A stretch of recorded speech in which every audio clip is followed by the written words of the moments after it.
Hello दोस्तों, क्या हाल चाल है आप सभी की। आशा करता हूं आप सब बहुत अच्छे होंगे और मैं बता दूं मैं भी बहुत अच्छा हूं। तो चलिए शुरू करते हैं डेप्रिसिएशन का रिवीजन। ये सेकंड पार्ट है और हम लोग अगेन एसएलएम यानी कि स्ट्रेट लाइन मेथड को आपके साथ आज रिवाइज करेंगे। तो मैंने अगेन ये क्वेश्चन आपके टीएस ग्रेवाल बुक से लिया है और अगर आप वहां से देख सकते हो तो वहां से भी देख लेना, और आपके कन्वीनियंट के लिए मैंने स्क्रीन पे भी क्वेश्चन शेयर कर दिया है। तो मैंने रेफरेंस के लिए बता दिया कि क्वेश्चन मैंने कहाँ से लिया है। The answer is TS Grewal book से लिया है। चलिए तो एक पहले बेसिक सा क्वेश्चन करते हैं रिवाइज के लिए, फिर हम लोग इससे थोड़ा सा बड़ा क्वेश्चन लेंगे अगले क्वेश्चन में, ठीक। Hey Google, which is best tutor class in Bokaro? It's efficient.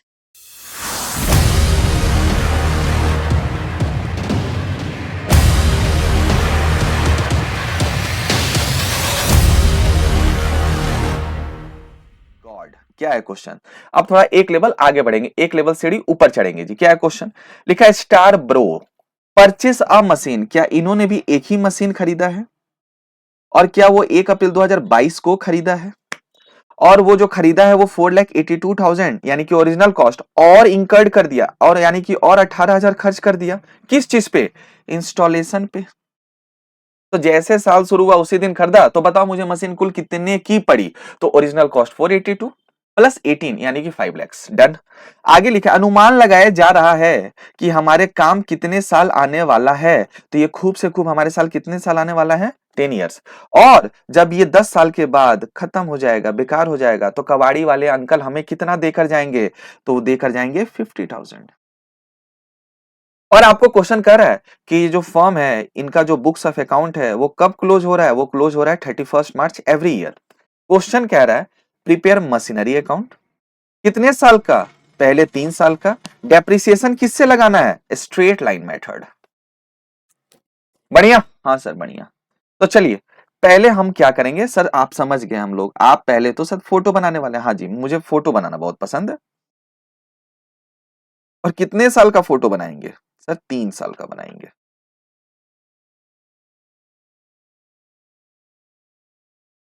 ठीक है जी। तो कब से शुरू हुआ है ये सर, 1 अप्रैल 2022। तो मैं यहां लिख रहा हूं 1 अप्रैल 2022। फिर कब साल खत्म होगा, 31 मार्च 2023। फिर कब होगा जी, 31 मार्च 2024। फिर कब होगा जी, 31 मार्च 2025। तो मुझे बताओ क्या जैसे साल शुरू हुआ उसी दिन मैंने खरीदा है क्या, और मैंने जो खरीदा है उसमें जो कुल पैसे लगाए हैं वो 4,82,000 प्लस 18,000, यानी कि दोस्त जो कुल पैसे हम लोगों ने लगाए हैं वो कहीं ना कहीं 5 लाख रुपीज लगाए हैं। और मैं इस 5 लाख रुपीज को अगर टोटल कॉस्ट बोल दूं तो आपको बुरा तो नहीं लगेगा सर, बिल्कुल भी नहीं, बिल्कुल भी नहीं। तो मुझे वो मशीन कितने की पड़ी, 5 लाख रुपीज की। ठीक है सर। तो सर क्यों 18,000 जोड़ दिया, जब कभी भी हम मशीन खरीदते हैं यानी कि फिक्स टेंजिबल एसेट्स खरीदते हैं, उससे रिलेटेड जो कुछ भी खर्चा होता है वो सारा खर्चा मशीन में जाकर डेबिट हो जाता है, ऐड हो जाता है। ओके सर, आगे बताओ। लिखा हुआ है 10 साल के बाद इसका स्क्रैप वैल्यू है कितना, 50,000। ठीक है। तो चलिए मुझे आप बताइए, क्या हम डेप्रिसिएशन निकाल सकते हैं, क्या हम एनुअल डेप्रिसिएशन निकाल सकते हैं, क्या हम एनुअल डेप्रिसिएशन निकाल सकते हैं। हाँ सर, अब इस बार रेट नहीं दिया हुआ है और एसएलएम से निकालना है, तो निकाल सकते हैं कि नहीं निकाल सकते। हाँ, तो सर आपने फॉर्मूला सिखाया था, क्या सिखाया था, total cost minus scrap value. क्या बताइए, स्क्रैप वैल्यू। तो मैं स्क्रैप वैल्यू से पहले एक वर्ड लिख दे रहा हूं, estimated scrap value divide by estimated useful life. चलो जी, ये तो हो गया फॉर्मूला। क्या टोटल कॉस्ट हमें पता है, हाँ सर अभी तो आपने निकाला 5 लैक्स। ओके जी, तो मैं यहां लिख दे रहा हूं 5 लैक्स। क्या हमें स्क्रैप वैल्यू पता है जी, हाँ सर वो तो दिया है ना 50,000। क्या हमें लाइफ पता है खूब से खूब, ये कितना मेरा साथ देगा, ये दोस्ती कितने कितना गहरा होगा, कितने सालों का सर, 10 ईयर्स का। ठीक है, 10 साल का दोस्ती है। ये हमारे बिजनेस में दोस्ती जो निभाएगा वो कितने साल निभाएगा, 10 साल। तो मुझे बताओ जब हम इसे सॉल्व करेंगे तो एनुअल डेप्रिसिएशन कितना निकल कर आ जाएगा? तो 5 लाख में 50 गया 450 डिवाइड बाय 10, यानी कि एक साल का डेप्रिसिएशन कितना आ जाएगा? 45,000। सुनिए, अच्छा मैं थोड़ा बोलना चाह रहा हूँ कि अगर हम रिवीजन कर ही रहे हैं, क्वेश्चन नहीं बोला है, मैं ऐसे ही आपके लिए एक बार रिवाइज करा रहा हूँ। अगर रेट निकालना हो तो क्या रेट निकाल सकते हैं क्या? क्या सर आप भी मजाक कर रहे हैं? हाँ सर रेट निकाल सकते हैं। तो चलो ना एक बार रेट भी निकाल लेते हैं। ऐसे ही मेरा मन किया, मैं सोचा कि जब पढ़ ही रहे हैं, रिवाइज हो ही रहा है, तो अच्छे से कर लेते हैं। तो क्या रेट निकाल सकते हैं? हाँ सर, आपने फॉर्मूला सिखाया था। क्या सिखाया था जी? आपने सिखाया था एनुअल डेप्रिसिएशन। क्या सिखाया था आपने? Annual depreciation. Okay,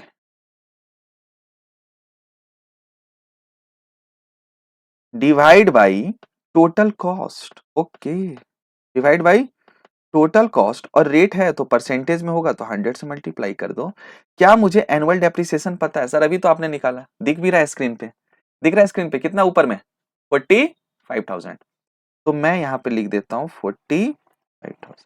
total cost कितना? सर टोटल कॉस्ट है 5 लैक्स। Now multiply with 100। तो आप बताओ 45,000 divide by 5 lakhs into 100 how much? Sir it comes to 9%। It comes to 9% per annum. किसी को कोई दिक्कत? बस मैंने ऐसे ही सेवा भाव के लिए निकाल लिया।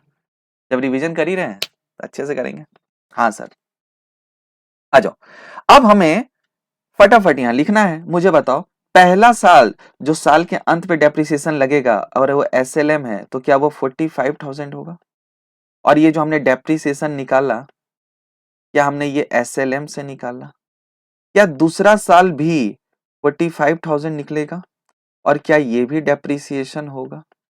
और क्या ये एसएलएम होगा? थर्ड ईयर भी क्या 45,000 होगा?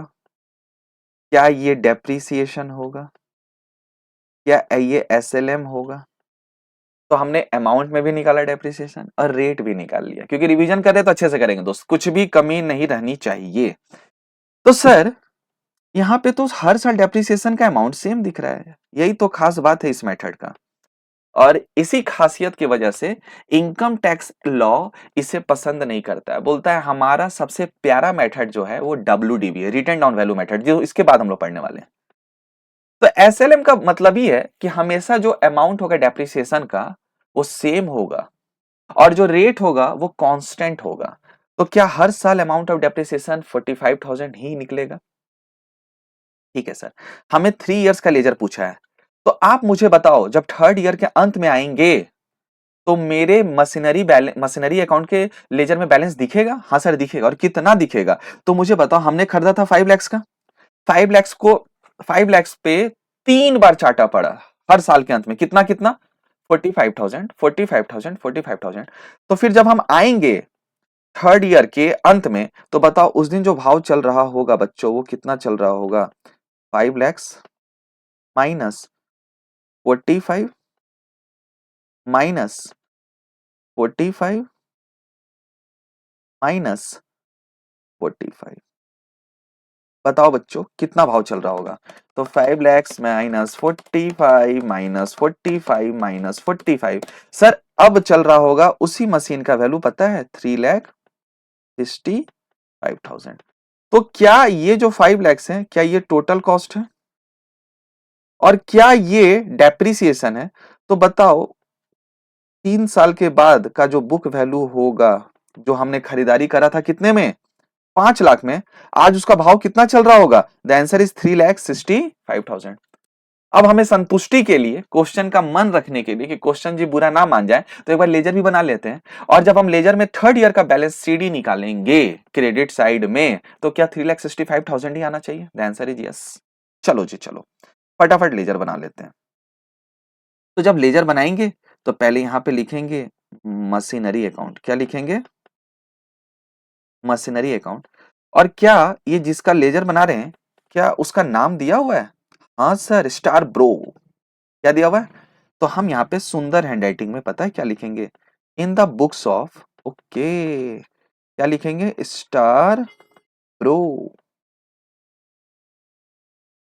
चलिए दोस्त, स्टार ब्रो ठीक है जी, चलिए दोस्त, अब मुझे आप बताइए, इधर हम स्ट्रेट लाइन बना लेते एक, कि हमारा लेजर अच्छे से बन जाए। हाँ सर, बन जाए। और जब हम बनाएंगे तो आप बताओ, हम सबसे पहले इधर क्या लिखेंगे? हम लिखेंगे डेट, हम लिखेंगे पर्टिकुलर्स, हम लिखेंगे एलएफ, और हम पता है यहाँ क्या लिखने वाले हैं? हम लिखेंगे अमाउंट। ठीक इसी प्रकार इधर भी आएंगे, हम लिखेंगे डेट, हम लिखेंगे पर्टिकुलर्स, हम लिखेंगे एलएफ, और हम लिख देंगे अमाउंट। बढ़िया, हाँ सर बढ़िया, मजा आ रहा है सर। ठीक है जी। तो अब मुझे बताइए, हमारी जो सफर शुरू हुई इस मशीन को लेके, वो किस तारीख को शुरू हुई? सर शुरू हुई है 1 अप्रैल 2022। ठीक है। और जब 1 अप्रैल 2022 आए तो सबसे पहले हम यहाँ लिखेंगे ईयर, फिर लिखेंगे अप्रैल 01, और हम यहाँ क्या लिख देंगे? To bank. क्या लिख देंगे? To bank. और एक ही मशीन है इसलिए हम M1 M2 नहीं लिखने वाले। बट जब आगे रिवाइज करेंगे तो हो सकता है हम 2-3 मशीन खरीद लें, तो हम एक एक का नंबर देते चले जाएंगे कि कैलकुलेशन इजी हो, क्योंकि हो सकता है कुछ साल के बाद किन्हीं में से किसी को उठाकर हम बेचेंगे, सोल्ड करेंगे, तो हम रेफरेंस देंगे। अभी नहीं है, एक ही है, तो मैं बस टू बैंक अकाउंट लिख ले रहा हूं। तो बताइए, यहाँ पे तो टोटल कॉस्ट लिखते हैं, बताओ वो मशीन मुझे टोटल कितने की पड़ी? The answer is 5 lakh rupees. आ जाओ, फोटो देखो, फोटो देखो, फोटो। अब मैं आगे गया, 1 अप्रैल के पे खड़ा था, आगे गया आगे गया आगे गया, कौन सा डेट मुझे दिख गया? 31 मार्च 2023। और जैसे आया तो मैं रुक गया, क्यों? उस तारीख को हमें लगाना होता है डेप्रीसिएशन। क्या लगाना होता है? डेप्रीसिएशन। और जब हम डेप्रिसिएशन लगाते हैं तो उससे मशीन का वैल्यू क्या हो जाता है? कम हो जाता है। तो हम डेप्रिसिएशन साल के अंत में लगाएंगे, यानी कि 2023, और हम यहां पर आके क्या लिख देंगे? मार्च 31। और क्रेडिट साइड के लेजर में जाकर हम क्या लिखते हैं? बाई से, और हम लिख देंगे बाई, ध्यान से देखना बच्चों, बाई डेप्रिसिएशन अकाउंट। और हम यहां जाकर पता है कितना लिख देंगे बच्चों? हमने निकाला था 45,000। और फिर हम इस लेजर को क्या करेंगे पता है? कास्टिंग करेंगे ईयर एंड पे। तो पता चला इसका डेबिट साइड बड़ा आ रहा है, तो जो साइड बड़ा आता है उस साइड का अमाउंट दोनों तरफ लिखते हैं, यानी कि डेबिट साइड भी लिखते हैं और क्रेडिट साइड भी लिखते हैं। तो मुझे बताओ, 5 लैक्स में से 45,000 जाएगा तो बचेगा 4,55,000। और इससे प्यार से इसी तारीख को हम क्या बोलेंगे? By balance CD. ओके। और जैसे साल का शुरुआत होगा, रात का 12 बजेगा, तो ये डेबिट साइड आकर बन जाएगा टू बैलेंस बीडी। और हम यहां लिख देंगे 4,55,000, और हम लिख देंगे 2023। लेकिन इस बार रात का 12 बज चुका है और हो गया है अप्रैल 1। यानी कि हम लोगों ने कहीं ना कहीं यहाँ का काम कंप्लीट कर लिया। अब हम कौन सा करेंगे ईयर का कंप्लीट? उसके बाद वाला, यानी कि 23 से लेके 24 तक। कुछ भी हुआ है क्या इन साल के बीच में? 23-24 में हमने कुछ परचेस किया है, सोल्ड किया, कुछ भी किया है क्या? The answer is no. Answer is no. तो इसका मतलब हम चलते चलते कहां पहुंच जाएंगे? फिर ईयर एंड पे पहुंचेंगे, और ईयर एंड क्या होगा इस बार? 24।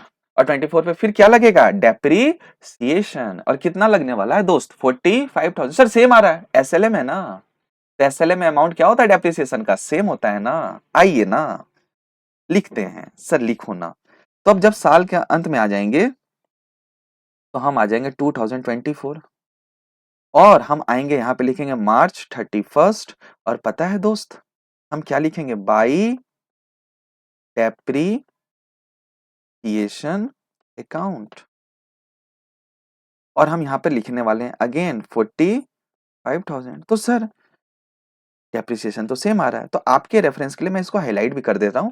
क्यों क्यों सेम आ रहा है? क्योंकि मेथड कौन सा हम फॉलो कर रहे हैं? Answer is straight line method, original cost method, fix installment method, ये सब इन्हीं का नाम है। और फिर हमें क्या करना है? टोटल करना है लेजर का उस साल। ओके। अब बताओ, अभी भी कौन सा साइड बड़ा आएगा? Sir debit side. तो हम वो डेबिट साइड में तो लिखेंगे वही अमाउंट हम क्रेडिट साइड में भी लिखेंगे 4,55,000 और माइनस कर देंगे 45,000। तो बताओ बच्चों इस बार कितना आ जाएगा? सर इस बार आ जाएगा 4,10,000 और उसी तारीख को हम लिखेंगे मार्च 31st और हम पता है क्या लिख देंगे बच्चों? By balance CD, by balance CD। और जैसे रात का 12 बजेगा 2024 नया महीना शुरू होगा, नया तारीख आएंगी और हम डेबिट साइड जाकर लिखेंगे टू बैलेंस BD और हम कितना लिखने वाले हैं? हम लिखने वाले हैं 4,10,000। ओके जी ओके, बढ़िया। हाँ सर बढ़िया। फिर हम आ गए, तो क्या हम लोगों ने सेकेंड ईयर को भी कंप्लीट कर लिया? हाँ सर हमने सेकेंड ईयर को भी सक्सेसफुली कंप्लीट कर लिया। अब किस ईयर पे आएंगे? थर्ड ईयर पे। तो सर थर्ड ईयर को भी हाईलाइट कर दो। अच्छा जी, क्या थर्ड ईयर में कुछ दुर्घटना घटा है क्या? थर्ड ईयर में कुछ दुर्घटना घटा है क्या? सर थर्ड ईयर में भी कुछ दुर्घटना नहीं घटा, तो चलते चलते कहां पहुंच जाएंगे? ईयर एंड पे। और ईयर एंड पे फिर आकर हम क्या लगाने वाले हैं? डेप्रिसिएशन। और फिर डेप्रिसिएशन कितना लगाने वाले हैं क्रेडिट साइड जाके लेजर के? 45,000। सर फिर सेम क्यों आ रहा है? The answer is again SLM है, यानी कि SLM में हमेशा अमाउंट ऑफ डेप्रिसिएशन सेम होता है। ओके सर, आ जाओ आ जाओ आ जाओ। अब जब हम आ गए तो 24 में थे, अब ईयर एंड पे आ गए तो हो गया 2025 और हम आ गए मार्च 31st और हम पता है क्या लिख देंगे? By depreciation account, by depreciation account. और हम यहाँ पे अगेन कितना लिखने वाले हैं? Amount of depreciation 45,000। तो बताओ बच्चों कितना आ जाएगा? क्या मैं इसको भी हाईलाइट कर लूं 45,000 को? हाँ सर। तो लेजर में एक चीज आपको दिख रहा होगा, 3 साल का लेजर बनाना था और तीनों साल डेप्रिसिएशन में अमाउंट सेम आ रहा है because of the method use is SLM यानी कि स्ट्रेट लाइन मेथड। मस्त। हाँ सर बढ़िया, बिल्कुल बढ़िया सर। तो दोस्त फिर हम इस लेजर को क्या करने वाले हैं? टोटल करते हैं, कास्टिंग करते हैं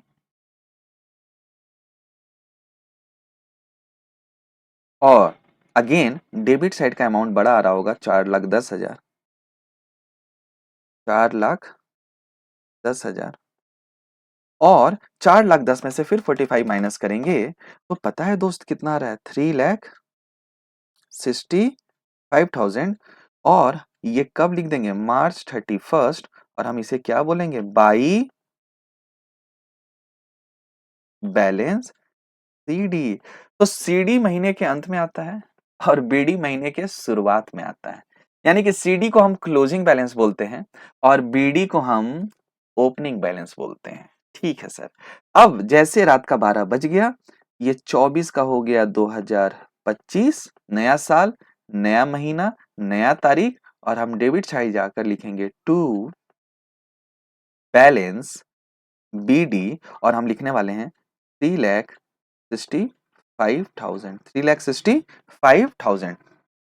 तो अब मुझे बताओ क्या ये 3,65,000 क्या मैंने पहले ही आपके साथ कैलकुलेट कर लिया था? तो जो मशीन मैंने खरीदारी करा था 5 लाख में, आज उसका भाव क्या चल रहा है? 3,65,000। क्यों? क्योंकि उसके ऊपर चाटा पड़ा लगातार 3 साल, क्या बोलकर? डेप्रीसिएशन। और डेप्रिसिएशन से उसका भाव घटकर 3,65,000 हो गया है। तो यही चीज मैंने लेजर में आपको बताया कि जो मैंने 5 लाख में खरीदा था, आज उसका भाव चल रहा है 3,65,000। क्यों? क्योंकि 3 साल में हम लोगों ने 3 बार उस पे चाटे मारे हैं। उस चाटे का नाम क्या है? डेप्रिसिएशन। तो क्वेश्चन का यही रिक्वायरमेंट था, तो मैंने एक बेसिक सा क्वेश्चन लिया आपके साथ और थोड़ा बहुत मैंने सारे एक्सपेक्ट को रिवाइज करने का कोशिश किया। तो मिलते हैं अगले क्लास में। अगले क्लास में हम लोग अलग क्वेश्चन को रिवाइज करेंगे आपके साथ। तब तक के लिए आप इसको अपने साथ प्रैक्टिस करो, इससे मिलता जुलता क्वेश्चन को सॉल्व करो। तब तक आप अपना ख्याल रखो। टाटा, सी यू, बाय बाय।